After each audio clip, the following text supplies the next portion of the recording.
আমরা অত্যন্ত আনন্দিত। আমাদের অনেক সভায় সভাপতি মহাশয় আপনাকে মঞ্চে উত্তর জেলার সহকারী সভাপতি বরণ করে নিয়েছেন। ভারতীয় জনতা পার্টি ত্রিপুরা প্রদেশ সভাপতি যারা উপস্থিত হয়েছেন,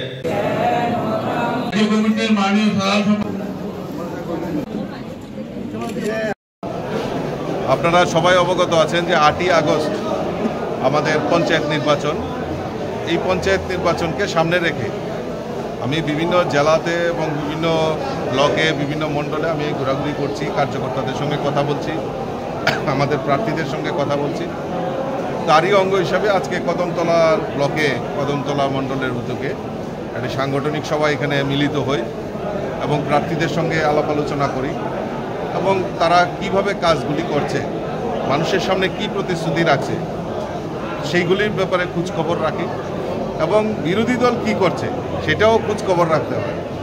তো আমি এখানে এসে যেটা জানলাম যে বিরোধী দলের তারা বাড়ি বাড়ি প্রচার করছেন যে জিনিসপত্রের দাম পঞ্চায়েত নির্বাচনে জয়ী হলে প্রার্থীরা জিনিসপত্রের দাম কমিয়ে দেবে।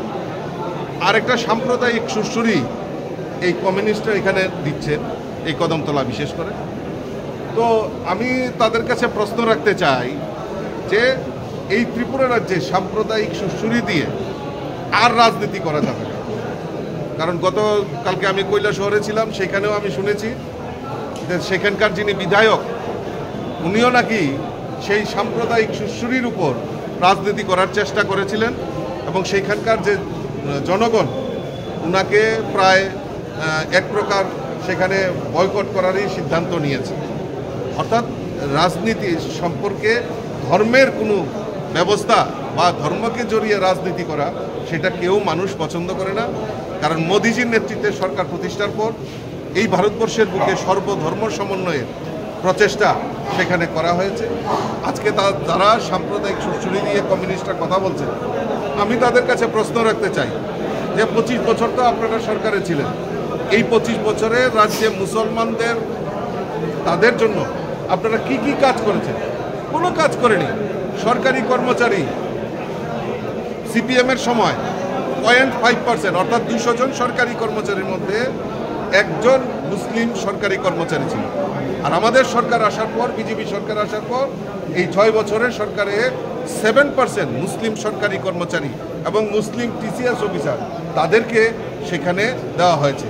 অর্থাৎ এই যে মুসলিম সম্প্রদায়ের যে শিক্ষার মানই হোক, সামাজিক মানই হোক, আর্থিক মানই হোক, তাকে উজ্জ্বল করার, তাকে ডেভেলপ করার জন্য আমাদের সরকার, আমাদের মোদিজি সরকার, আমাদের রাজ্যের সরকার সেই প্রচেষ্টা করছে। কাজেই সাম্প্রদায়িক সুরসুরি দিয়ে আর রাজনীতি করা যায় না। মানুষ বুঝে গেছে, মানুষ চায় ডেভেলপমেন্ট, মানুষ চায় উন্নয়ন, মানুষ চায় রাস্তাঘাট কবে হবে, মানুষ চায় ভালো চিকিৎসা পরিষেবা, মানুষ চায় ভালো জল, মানুষ চায় ভালো শিক্ষার ব্যবস্থা। সেইগুলির দিকে মানুষ এখন নজর দিচ্ছে। আর ওই কংগ্রেস কমিউনিস্টরা এখনও সেই সাম্প্রদায়িক সুরসুরি আর আবল তাবল মিথ্যা প্রচার করে ভারতীয় জনতা পার্টি ও তার শাসক দলকে হেয় প্রতিপন্ন করার চেষ্টা করছে। আগামী পঞ্চায়েত নির্বাচনে 8ই আগস্ট তার উপযুক্ত জবাব আমাদের রাজ্যের জনগণ তাদেরকে দিয়ে দেবে।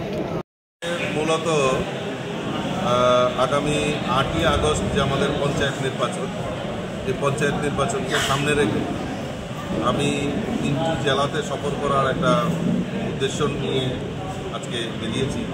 প্রথমে ধলাই জেলা, এখন ঊনকোটি জেলায় আছি, তারপর আমি ধর্মনগর নর্থ ত্রিপুরা জেলাতে আমি যাব। ঊনকোটি জেলার মোটামুটি পাপিয়াছড়া এবং আজকে এখন কৈলাসহরে আমরা সভা করছি। আমাদের যারা প্রার্থী, আমাদের যারা পুলিং এজেন্ট, আমাদের যারা কার্যকর্তা, তাদের নিয়ে আমি বৈঠক করছি। বৈঠকের একটাই উদ্দেশ্য, মানুষের মধ্যে আমার কার্যকর্তাদের যে উৎসাহ উদ্দীপনা, সেটাতে আমি নিশ্চিত যে আমরা ভারতীয় জনতা পার্টি পঞ্চায়েত প্রায় 100% পঞ্চায়েত আমরা দখল করতে চলছি। অলরেডি ইতিমধ্যে আপনারা জানেন প্রায় 71% আমরা বিনা প্রতিদ্বন্দ্বিতায় জয়ী হয়েছি এবং বাকি যে আসনগুলিতে নির্বাচন হচ্ছে সেখানেও ভারতীয় জনতা পার্টি জয়লাভ হবে, সেটা আমি মনে করি। 8ই আগস্ট ত্রিস্তর পঞ্চায়েত হচ্ছে। আপনারা নিশ্চয়ই জানেন ইতিমধ্যে বিরোধী দল কংগ্রেস সিপিএম জোট এরা তো অধিকাংশ আসনের প্রার্থী খুঁজে বাইরে দিতে পারেনি। 71% সিটে পঞ্চায়েতে আমরা অলরেডি জয়ী হয়ে গিয়েছি।